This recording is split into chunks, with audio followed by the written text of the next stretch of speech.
station, Manx Radio. This is Judith Lay welcoming you to Manx Radio and to the podcast of this week's edition of At Your Service. Manx Radio. Today we're doing something a little different. Instead of getting to know a special guest, we're getting to know a place. Using material we found recently in the archive room, we're going to Kerrowkeill. But first, let's have some music. Let us love and sing and wonder.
The St Michael Singers and Let Us Love and Sing and Wonder from the pen of John Newton.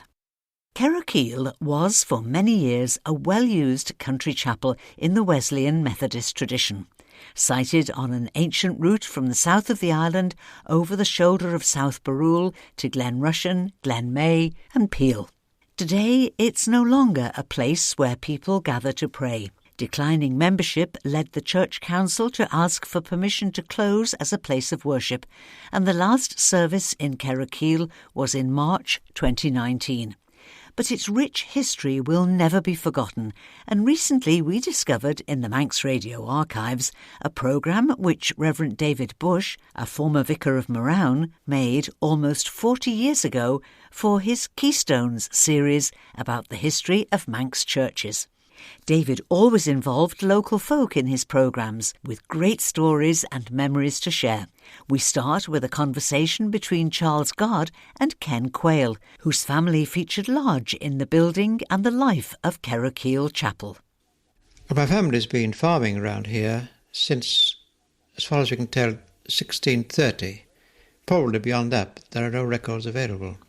Well, when it came to the giving of land for this chapel of Kerrowkeill, I gather it was your family that generously donated. What date was this about? 1815. At that time, we were farming the Kerrowkeill, and the owner then gave the piece of land to build a chapel on, and the family helped to build it. And who was this in relation to you? My great-great-grandfather, I believe, Billy Begg. Billy Begg, Bill is his full Manx title. Now, your family had some association with the visit of John Wesley in 1781. What's the tradition in your family about that? It's just one little fact that's handed down the family, that my grandmother, several times great, took communion from the hand of John Wesley. Where, we don't know. Now, your father did have, you said, vivid memories back to the 1850s. What sort of stories did he pass on to you about Kerrowkeill Chapel? His boyhood at Carraboa Farm, to which our family had moved at that time, he had very vivid memories to pass on. And he spoke very often to me of how his grandfather, Billy Begg, did a great deal of local preaching, going on horseback to many chapels round about the southern part of the island. He was known also in Liverpool to the Methodist people, and he had the charge of training young entrants to the ministry or local preachers, and he used to be very strict in his training. It's recorded that if a young man on trial was preaching, he'd think nothing of stopping him and debating a point or telling him he'd gone wrong. In front of everybody else? Indeed, yes. Well, would they have been speaking Manx at this time? Oh, indeed. He preached always in Manx. He could preach in English when required, but very definitely he said he could not pray in English. The things that came deepest from his heart, he had to be expressed in the Manx language. John Wesley, of course, is recorded as having spoken out against the Manx language. I wonder how that would have gone down in your family around here. Well, I regret that attitude of his. I think it's quite wrong. I'm sorry he did it. What about your early memories of Kerrowkeill? They date from, what, around 1920? Yes, during the First World War we couldn't come across, obviously. But as soon as that had cleared up, I started coming over every possible opportunity to keep the acquaintance and the contact with the farms here and the tenants who were then in. And I got a lot of very happy memories from about 1922 onwards, I should think. The area, of course, was much more heavily populated at that time and before then. Presumably you had pretty healthy numbers in the congregation. Well, in the 20s, the chapel was full. You had to be in good time to get a good seat. And the volume of singing was magnificent. There was always a large proportion of men in those days. Charles Gard talking there almost 40 years ago with Mr. Ken Quayle. Now, Rev'd David Bush takes up the story of Kerrowkeill Chapel. I have here this morning with me two people who have known this area for very many years, almost one could say generations. There's Mrs. Bertha Quinlan and Mr. Leslie Madrill, who, without giving any secrets away about their age, give a combined age of 166 years. And they're going to tell us something about some of the people who formed part of the community. I believe you were saying that your forebears, the Madrills, had had centuries of contact in this area. Oh, yes. 400 years, I think. I would say roughly that our tree could go back as far as 400 or 500 years. That's to the period of Of the 17. Earls of Derby. Yes. Bertha, what about your connections with the past? Your mother's family were the Taggarts, Yeah. but they were connected with the Quayles by marriage. Yes. The Quayles were one of the families who's had perhaps the most to do with the actual building of Kerrowkeill Chapel. Yes, I think it was. Between the Mercers and the Kerrowkeill Quails. They gave the land. And they carted the stone as far as I could see, isn't it? We've also got here with us this morning Mrs. Quinlan's daughter, Mrs. Brodie, who's been talking with her aunt, Mrs. Comish.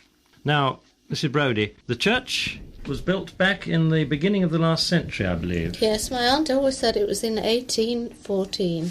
She said that they started to draw the stones between the grain harvest and the potato harvest. Do we know anything about the actual details of the building? Because it's changed a little bit, hasn't it, over the last 150 years in layout?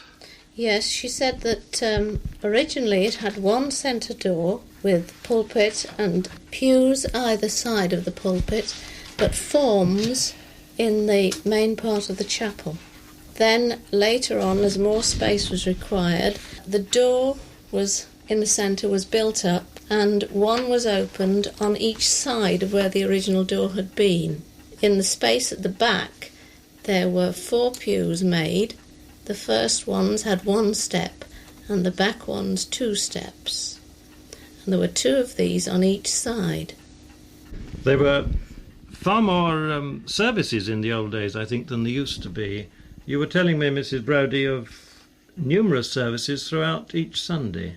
Yes, Auntie Anne said that at 10 o'clock in the morning there was meeting, and then there'd be Sunday school at 11, Sunday school again at 2 o'clock in the afternoon service at 3 o'clock, and then evening service at 6 o'clock. And the children would be expected to go to all those meetings.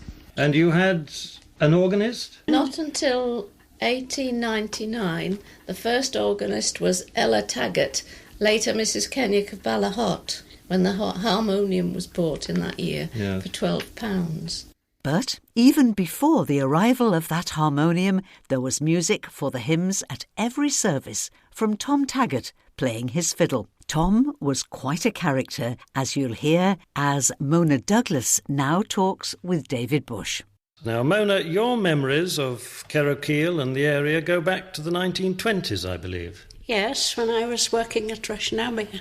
Who do you remember of the local inhabitants in those days? Well, of course, the most colourful personality of the district, I should think, at that time at any rate, and probably for a long time before that, was Tom Taggart, who lived at the little mission house when I knew him. I believe he lived a little nearer the chapel originally, but after his wife died, he became caretaker of the church mission house just above Grenaby and lived there with his niece keeping house for him. Of course, Tom was very famous in a lot of ways. He was a great musician. He had, it was more like a cello really, but he always called it the fiddle. And it was the joy and pride of his life. He was a performer on it, and he used to lead the singing in the Kerrowkeill Chapel with the fiddle and carry it up on his back from his little house and sit in front of the pulpit and play away, and everybody joined in and they all sang. And he was also well known as his original job, I think, if you can call it that, was as a country tailor. I don't know where he learnt to be a tailor, but he was very well known in that respect and used to go around to the different farms making up suits for the men and sometimes coats and skirts for the women in the house where he went.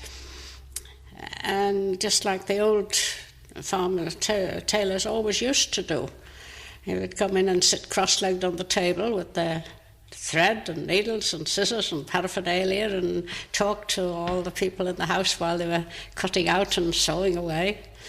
And that was his original job, but he was a lot of other things as well. He was a very knowledgeable man about all sorts of country cures and that kind of thing, and very, very good with animals. And if anybody had a sick animal or any trouble like that, they used to send for Tom. And nearly always he was successful in making a cure. And I've also heard of him curing people. He was known as a charmer as well. Whether it was altogether the charm or whether it was partly the herbs that he used, because he knew a lot about plants as well as about animals and used to collect them and make potions and that kind of thing. So he had a good many facets to his character and was one of the best known men in the district. Someone else who remembers Tom Taggart is Leslie Madrill. When I was about 12, I was given a camera for a present, and I came over to the island, and the day I was going back, I went up to see Tom and say goodbye to him, and I said, "Can I take your photograph?" And he said, "Yes." He said, "Will you take my fiddle as well?" I said, "Yes." So I sat him on a chair with his bass fiddle and put the camera on the wall in front of the schoolhouse door, and it turned out a very good photograph. And I gave it to my mother to give to Tom Taggart. And she took it up to him, and he sat at the end of the table and propped it up, and he said, "Just fancy," he said, "there's the poor old G-string broken. And I didn't even have time to tie my bootlaces. God bless that boy." And Mother said the tears rolled down his cheek as he looked at that picture of himself and the fiddle. Memories of a great Kerrowkeill character, Tom Taggart. Back to another great character now, Mona Douglas. And you tell me you've spent many nights up in this area, living in some of the local crofts and cottages. Yes. The house that's just opposite the chapel here, just over the road, used to belong to the Wattersons, I believe.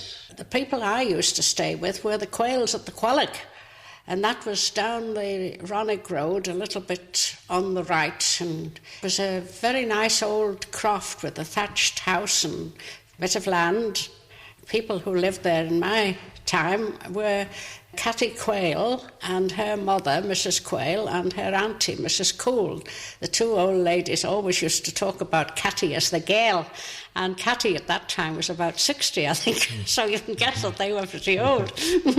But they were always made you welcome, and they told me a lot of stories and gave me some songs and that kind of thing, and I used to go up nearly every night. You see, I was working in Ballasella and had a cottage there myself, and of course the village at that time got very busy in the summer. At the evenings, coaches used to come in and there were visitors all over the place, and I had a big dog and a cottage in the village, so I used to shut the door and take the dog and go off up to the mountain and stay overnight with the Quails very often, wash at the pump in the morning outside and walk down to time for the office with Jack, the dog. I had a great time with them. It was a cottage in the very old style. You went in the front door, which opened straight into the big kitchen with its chollock. At the right, as you went in, there was a partitioned-off bedroom, which they called the room, where I always slept. I think there was a loft over it. Probably Catty slept there, I'm not quite sure. But anyway, there was another room behind the chollock, which was called the Kerrowkeill Chapel, the little nook behind the chollock. And the two old ladies used to sleep there. It was much the warmest place in the winter. And I used to hear them getting up in the middle of the night sometimes, and I would peep round the door, and there they would be stirring the fire, and they would have the kettle on boiling, and one of them would break a couple of eggs into a basin, and they'd make some strong tea and pour it onto these 2 eggs and have a drink each, and they'd get out little clay pipes, and they'd then sit down one each side of the fire and drink this concoction and smoke their pipes, and then they would smooth the fire again and go into bed. Wonderful memories from Mona Douglas. Mrs. Bertha Quinlan's father gave a lifetime of dedicated service to Kerrowkeill Chapel. He died at the age of 96, having been steward for 70 years. Let's hear some more chapel memories now from Mrs. Brodie. My grandfather, Tommy Leese, who had been associated with the chapel for so long, I found in the records that in 1882 he and Mr. Gell had 2 new pews made for the chapel by a joiner in Grenaby. The pews cost 27 shillings each, and they were to be repaid at the rate of 6 shillings a year, which was then their seat rent for the year.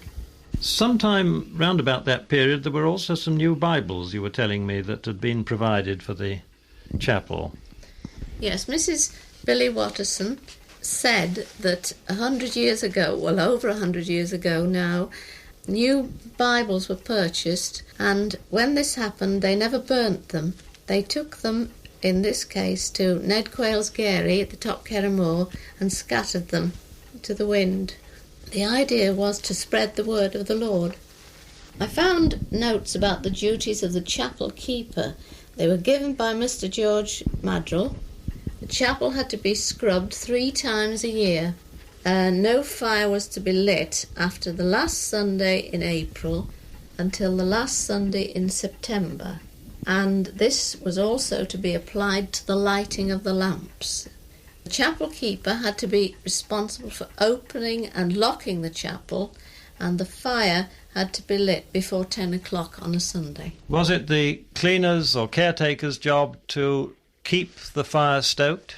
I think that probably the steward would check before he left the chapel that there was enough fuel on the fire for the next service. Where do they keep the coal? It was kept underneath the pulpit. The pulpit was on a platform, and the coal was put through a trapdoor in the platform. At this time of the year, it seems particularly appropriate that we should return to Mona Douglas for some memories of harvest at Kerrowkeill.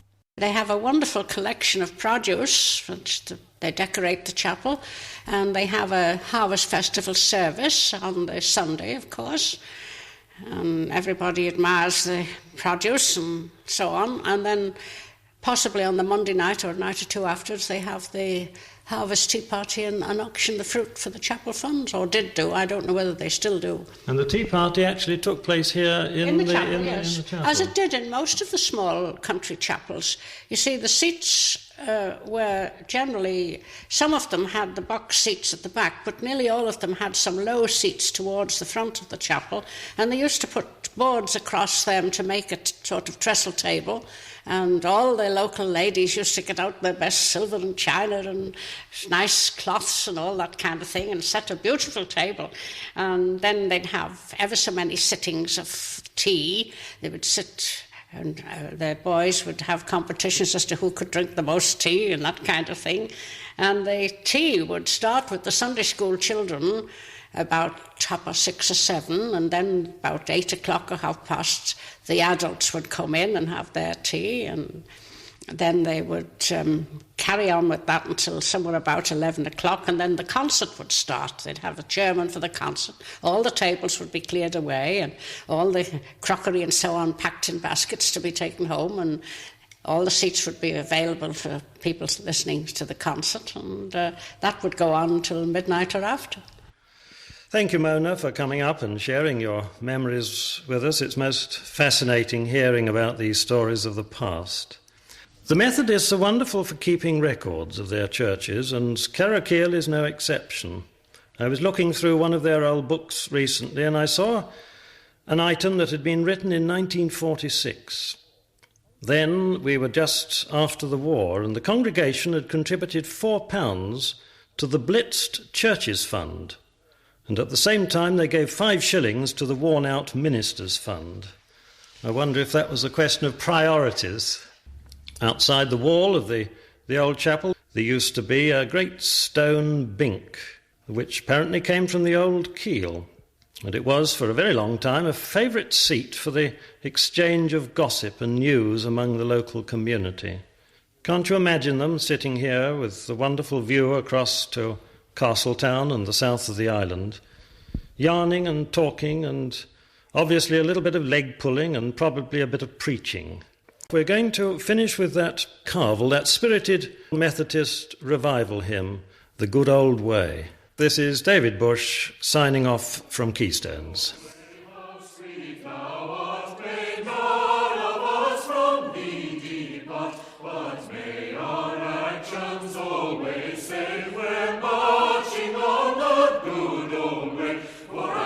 Sweet hope of glory in my soul, for I have a sweet hope of glory in my soul, for I know I have, and I feel I have a sweet hope of glory in my soul. All conflicts will on great day be, shall not pretend of victory, if we but strive and watch and pray like soldiers on the good old way. For I have a sweet hope of glory in my soul, for I have a sweet hope of glory in my soul, for I know I have, and I feel I have a sweet hope of glory in my soul. You've been listening to extracts from a programme about Kerrowkeill Chapel, made almost 40 years ago by Rev'd David Bush for his Keystones series of programmes looking at the history of our Manx churches.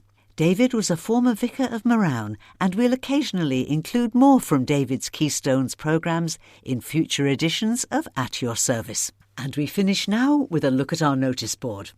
This afternoon, Kerrowkeill Chapel have their Harvest Thanksgiving at 3 o'clock, led by Reverend Joanna Smart, with a warm welcome for all. The Mariners Choir will be at Kerrowkeill Parish Church this evening at 6:30 for a service led by Reverend Jeanette Hamer. As usual, this will be followed by supper and community hymn singing. Also tonight at 6:30, it's the monthly Taizé worship at Dalby Church. This is a quiet, reflective form of worship, a beautiful way to end a week and to start a new one. Everyone is always very welcome. Looking now to the week ahead, and you're invited to an evening of music for organ presented by Malcolm Pentlow. It's in the Cathedral in Peel on Wednesday the 18th at 7:30, and admission is free with a retiring collection. Malcolm will play a selection of tuneful music from composers including Bach, Mendelssohn and Vaughan Williams. Malcolm was the first organ teacher of the Cathedral's own organist, Dr. Peter Littman. This Thursday, simple lunches will again be served in the Kerrowkeill Chapel Hall. Pop in between noon and 2 o'clock for the usual delicious homemade soups and desserts, followed by tea or coffee, all for just £7. There's a warm welcome for all, and the Kerrowkeill Chapel Hall at the start of Kerrowkeill Road is just across the small roundabout at the top end of the Isle of Man Business Park. And on Thursday evening, Russian Silver Band will be in concert in the Erin Arts Centre in Port Erin, starting at 7:30. This is the last in this year's series of summer concerts. Admission is free with a retiring collection, and there'll be refreshments served after the concert. And finally, the Friends of St Jude's give notice of their annual general meeting, which will be held in St Jude's Church on Monday the 23rd of September at 7 o'clock. And I'm afraid that's all that we have time for now. But I'll be back later with Sundown, a warm welcome to our virtual lounge, tonight from 9 o'clock onwards. Virtually everything that you'll need to relax and round off your day, alongside some very real, easy listening music and your requests and dedications. And I'd love you to join me if you can. And so, until whenever we meet again, this is Judith saying thank you for listening, and I wish you and those you love a blessed and peaceful week, and a very good morning.